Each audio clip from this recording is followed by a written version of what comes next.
Renungan Persekutuan Doa ke-6 Masa Pentakosta dengan tema Kasih yang melunturkan keegoisan. Bacaan sabda diambil dari 2 Timotius 3 ayat yang pertama sampai yang kelima. Demikian sabda Tuhan. Ketahuilah bahwa pada hari-hari terakhir akan datang masa yang sukar. Manusia akan mencintai dirinya sendiri dan menjadi hamba uang. Mereka akan membual dan menyombongkan diri. Mereka akan menjadi pemfitnah. Mereka akan berontak terhadap orang tua dan tidak tahu berterima kasih. Tidak mempedulikan agama, tidak tahu mengasihi, tidak mau berdamai, suka menjelekkan orang, tidak dapat mengekang diri, garang, tidak suka yang baik, suka yang berkhianat, tidak berpikir panjang, berlagak tahu, lebih menuruti hawa nafsu daripada menuruti Allah. Secara lahiriah, mereka menjalankan ibadah mereka, tetapi pada hakikatnya mereka memungkiri kekuatannya. Jauhilah mereka itu. Dalam kehidupan sehari-hari, kita sering diperhadapkan dengan dua pilihan, yaitu memilih peduli terhadap atau justru kita memilih untuk masa bodoh terhadap semua hal yang kita jumpai. Dari kedua pilihan tersebut, pasti terdapat beberapa konsekuensi yang akan kita terima. Bila memilih untuk peduli, maka kita pun akan peka dan mengerti apa saja yang dibutuhkan orang lain. Selanjutnya, dapat membantu sebagaimana yang dapat kita lakukan. Sebaliknya, ketika kita memilih untuk masa bodoh, maka kita akan menjadi pribadi yang egois dan hanya mementingkan kepentingan kita semata. Dalam 1 Korintus 13 ayat yang kelima disebutkan bahwa kasih itu tidak mencari keuntungan diri sendiri.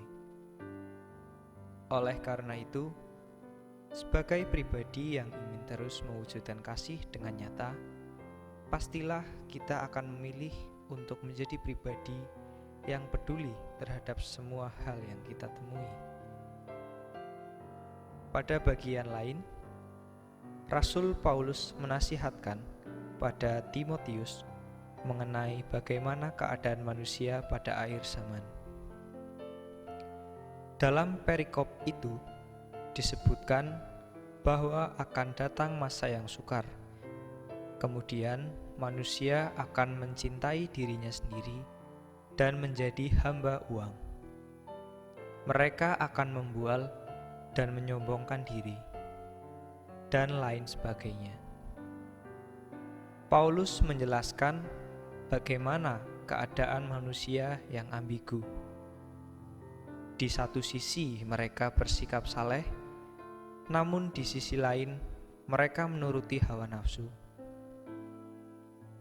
Ketika membaca dan memahami bacaan ini, mungkin kita akan berpikir, sungguh tidak baik ya bila manusia seperti itu tidak mencerminkan tindakan kasih dan lain sebagainya.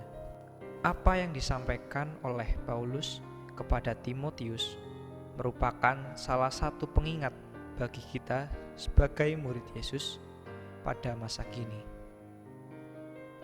Banyak dijumpai situasi yang tidak ramah.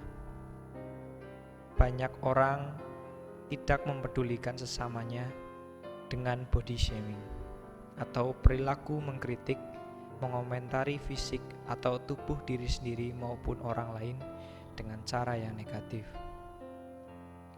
Ada pula orang yang memfitnah sesamanya karena berbagai alasan, dan masih banyak lagi. Perbuatan seperti itu harus kita hindari. Kasih membuat kita memilih untuk peduli, menghargai, dan tidak mementingkan kepentingan pribadi. Jika kita tidak mementingkan diri sendiri, apakah kita abai pada diri alias tidak mengasihi diri sendiri? Tentu saja tidak demikian. Setiap orang juga harus mengasihi dirinya sendiri, bukan mengasihani diri. Akhir-akhir ini, ungkapan self-love kerap disampaikan banyak orang. Self-love merupakan tindakan mencintai diri sendiri, namun bukan berarti memenuhi diri dengan segala keinginan. Kita harus mengasihi diri sendiri supaya dapat mengasihi sesama kita.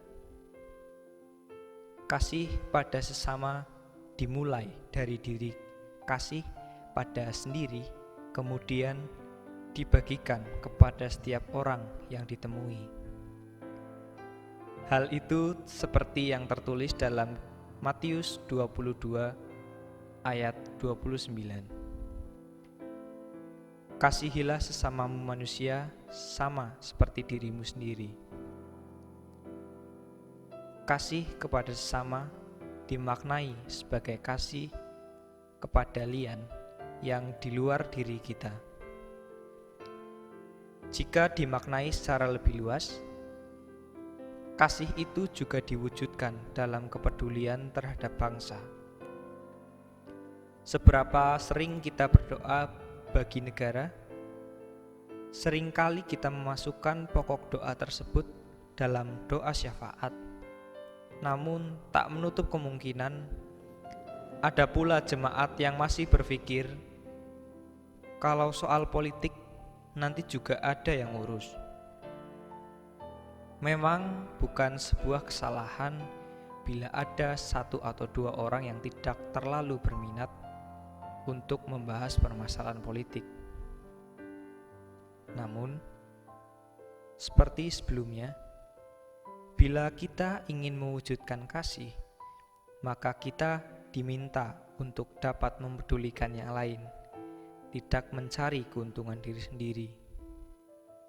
Kepedulian terhadap bangsa, para pemimpin, dan segenap jajaran di bawahnya merupakan panggilan hidup beriman. Dengan kita mendoakannya, kita turut dalam kepedulian terhadap perjalanan bangsa Indonesia.